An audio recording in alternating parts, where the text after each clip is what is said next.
हम स्टार्ट कर रहे हैं chemistry class 11 chapter 5 states of matter gases and liquids. और इसी चैप्टर और इस वीडियो के साथ स्टार्ट होती है इस चैनल की केमिस्ट्री सीरीज। तो स्टार्ट करते हैं अपना chapter. 5 states of matter are known viz या फिर आर नोन एज या namely solid, liquid, gas, plasma and Bose Einstein condensate. ये 5 स्टेट्स ऑफ मैटर हैं और इनमें से जो सॉलिड, लिक्विड और गैस हैं वो हमें कॉमनली मिल सकती हैं। इनके एग्जांपल बताने की मुझे ज़रूरत नहीं है।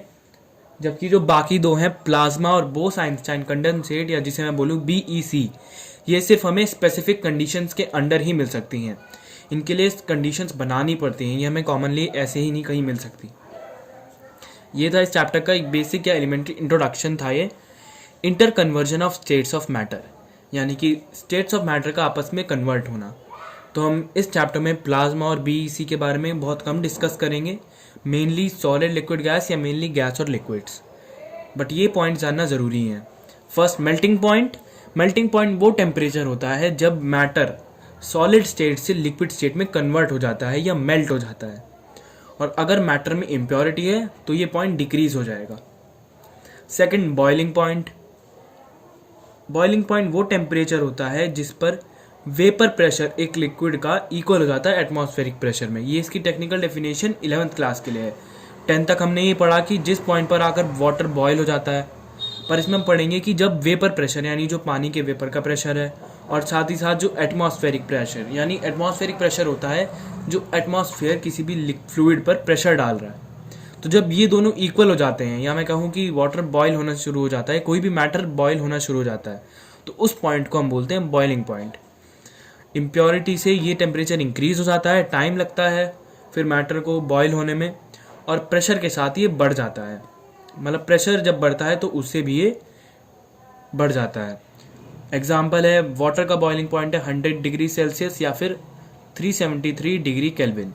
केल्विन भी एक टेम्परेचर की ही एक यूनिट है, बट किसी भी सेल्सियस को केल्विन में कन्वर्ट करने के लिए हमें 273 डिग्री प्लस करनी होती है, और अगर केल्विन से सेल्सियस बनाना है तो 273 डिग्री माइनस करनी होती है, जैसा इसमें है +273 और इधर से -273। नेक्स्ट है फ्रीजिंग पॉइंट, यानी इस टेम्परेचर पर मैटर फ्लूइड फॉर्म या फिर लिक्विड फॉर्म से सॉलिड फॉर्म या सॉलिड स्टेट में आ जाता है। एग्जाम्पल है, वाटर का फ्रीजिंग पॉइंट है 0 डिग्री सेल्सियस, या फिर इसमें मैंने 273 प्लस किया तो 273 डिग्री केल्विन। इस पॉइंट पर आकर वाटर फ्रीज हो जाता है या कोई भी मैटर फ्रीज हो जाता है। हर एक मैटर का फ्रीजिंग पॉइंट अलग अलग होता है, ये जरूरी नहीं है कि 0 डिग्री हर एक लिक्विड का फ्रीजिंग पॉइंट हो।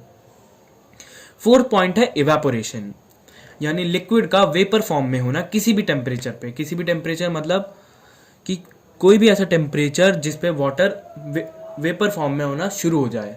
ऐसा नहीं है कि एक पॉइंट आते के साथ ही सारा वाटर इवेपोरेट हो जाएगा।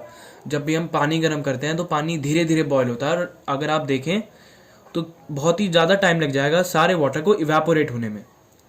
तो इसलिए यहाँ पर एनी टेम्परेचर बताया गया है, क्योंकि वाटर में धीरे धीरे वेपर उठते हैं, एकदम से सारा वाटर गायब नहीं हो सकता वेपर फॉर्म में आकर। इवेपोरेशन की वजह से कुछ प्रोसेस हैं, जैसे कि water kept in earthen pot becomes cool during summer.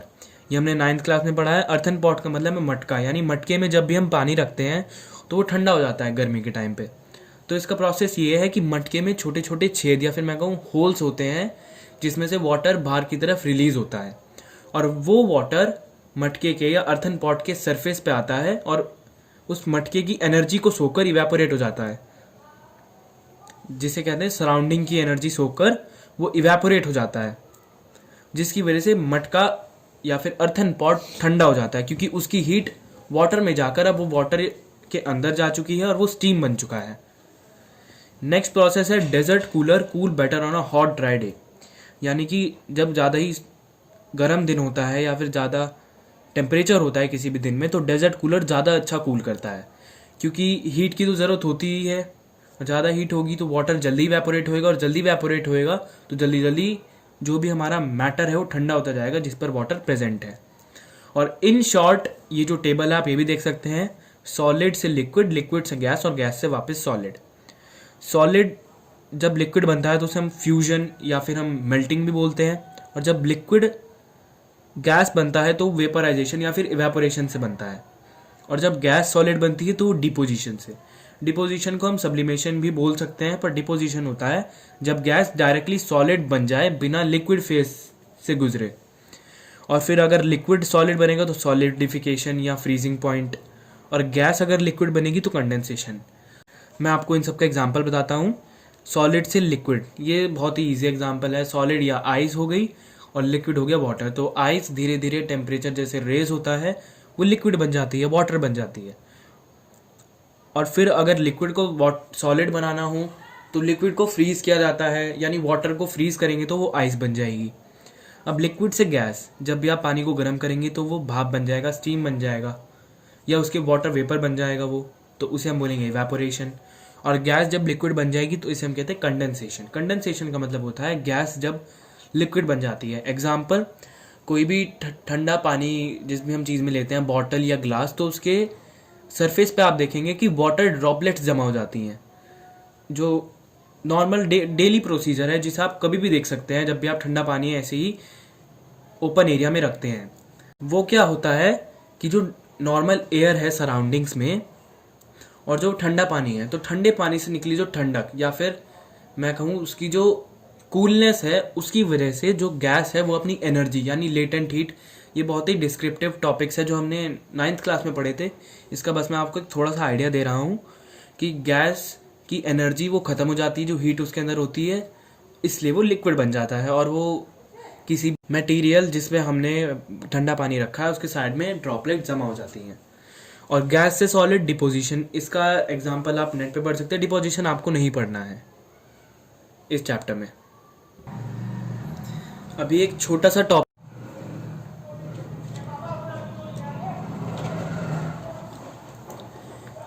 ये है इस चैप्टर का छोटा सा टॉपिक, ट्रिपल पॉइंट, या फिर इसमें आप पढ़ेंगे इक्विलिब्रियम। तो इक्विलिब्रियम इसमें तो कम है, पर लेकिन इक्विलिब्रियम पे बेस्ड हमारा केमिस्ट्री का पूरा एक अगला चैप्टर भी है। तो मैं आपको एक्सप्लेन करता हूँ।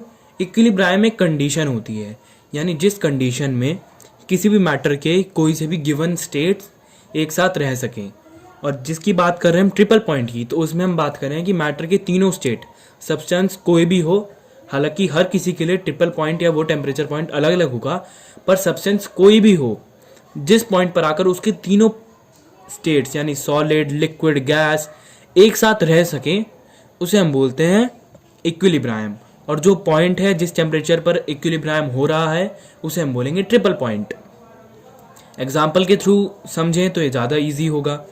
Liquid water, water vapour can को एग्जिस्ट, यानी कि अगर तीनों स्टेट की बात करें, आइस, वाटर और वेपर, ये तीनों एक साथ 0.0098 डिग्री सेल्सियस पर और 4.58 मिलीमीटर एटमॉस्फेरिक प्रेशर पर एक साथ रह सकते हैं। और जिसका मतलब एक साथ रहने का इसमें हम क्या मतलब है, मतलब कि ये आइस, वाटर और वेपर जब आप गर्म करेंगे, जब आप हीट देंगे तो आइस वाटर बनेगी, वाटर वेपर बनेगा। तो इसमें एक साथ तो रह नहीं पा रहे, आइस सीधा सीधा वाटर और फिर वेपर पॉइंट पर आते ही खत्म। आइस भी मेल्ट होके वाटर वेपर बाद में बनी जाएगी। फ्रीज करें तो वेपर वाटर बन जाएगा और वाटर आइस बन जाएगी, और आइस पर ये साइकिल खत्म हो जाएगी फ्रीजिंग की बात करें तो हम। तो पर हम यहाँ बात करें एक साथ रहने की, और नॉर्मल पॉइंट पे क्या होगा, नॉर्मल पॉइंट पे आइस वाटर भी बन सकती है, वेपर भी वाटर बन सकता है, कुछ भी हो सकता है नॉर्मल पॉइंट पे भी। पर जो पॉइंट हम बता रहे हैं यहाँ पे ट्रिपल पॉइंट, उस पर ये तीनों एक साथ रहेंगी। मतलब कि आइस, वाटर और वेपर अगर इनको इस डिग्री टेम्परेचर पर ले आए तो ना तो वाटर वेपर बनने की कोशिश करेगा, ना आइस वाटर बनने की कोशिश करेगी या वेपर बनने की कोशिश करेगी। हीट और फ्रीजिंग में क्या होगा, धीरे धीरे इनमें चेंजेस आएंगे, पर इस पर चेंज आना बंद हो जाएगा। अगर वाटर वेपर बन रहा है तो वेपर भी इस पर आइस बन सकता है, और इसी पॉइंट पर आइस वाटर भी बन सकता है। ये ट्रिप तीनों के लिए एक ऐसा पॉइंट हो गया, ना ही ये फ्रीजिंग है, ना ही ये मेल्टिंग है, ना ही ये इवेपोरेशन पॉइंट है। ये सिर्फ इतना पॉइंट है जिस पर तीनों मैटर अपनी जगह रहें। ना तो ऐसा हो कि वेपर ठंडा होते होते वाटर बन गया तो वो हो गया फ्रीजिंग, या वाटर आइस बन गया। तीनों अलग अलग प्रोसेस, कुछ भी हो सकता है कि आइस वाटर बन रही है तो वाटर वेपर भी बन सकता है, जबकि वो हीटिंग में होता है, पर वेपर आइस भी बन सकता है। जो किस में होता है, जो होता है डिपोजिशन में, वाटर भी आइस बन सकती है फ्रीजिंग में, पर इसमें सारे प्रोसेस एक साथ आप कह सकते हैं या कह सकते हैं कि कुछ भी नहीं हो रहा, इक्विलिब्रायम, जब तीनों इक्वल रहें तो इसे हम बोलते हैं इक्विलिब्रायम इस कंडीशन को। और टेम्परेचर को बोलते हैं ट्रिपल पॉइंट। एक बार फिर मैं आपको समझा दूं इजी वे में, आइस, वाटर और वेपर, तीनों में से वेपर आइस बन सकता है जो कि फ्रीजिंग के टाइम पे होता है, डिपोजिशन के टाइम पे होता है। वाटर वेपर बन सकता है जो कि हीटिंग के टाइम पे होता है। और दोनों एक साथ तो हो नहीं सकते, पर इस पॉइंट पर आकर दोनों एक साथ हो सकते हैं। ये थी इक्विलिब्रियम की बेसिक डेफिनेशन। और ये वाटर का एग्जांपल, उसका टेम्परेचर, और ये मिलीमीटर में है एटमॉस्फेरिक प्रेशर।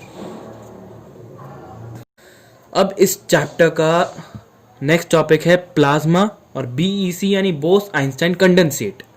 चैप्टर के दो ऐसे टॉपिक्स जो इतने इंपॉर्टेंट नहीं है पर हैं तो स्टेट्स ऑफ मैटर ही, फोर्थ और fifth states of matter, plasma, Bose Einstein condensate. तो प्लाज्मा क्या होता है? प्लाज्मा होती है फोर्थ स्टेट ऑफ मैटर। ये स्टेट ऑफ मैटर जो होती है गैस के सिमिलर होती है। इसमें क्या होता है, कोई भी आप गैस का एग्जांपल ले लीजिए, उसके एक सर्टेन पोर्शन यानी कोई भी पोर्शन उसे आयनाइज किया जाता है। आयनाइज आपने पढ़ा होगा कि चार्ज किया जाता है, यानी न्यूट्रल नहीं होती गैस, इस पर या तो पॉजिटिव चार्ज या नेगेटिव चार्ज या फिर आयनाइजेशन से अलग अलग चार्जेस भी हम दे सकते हैं। तो जब किसी भी गैस के सर्टेन पोर्शन को चार्ज किया जाए तो उस पोर्शन को हम बोलते हैं प्लाज्मा।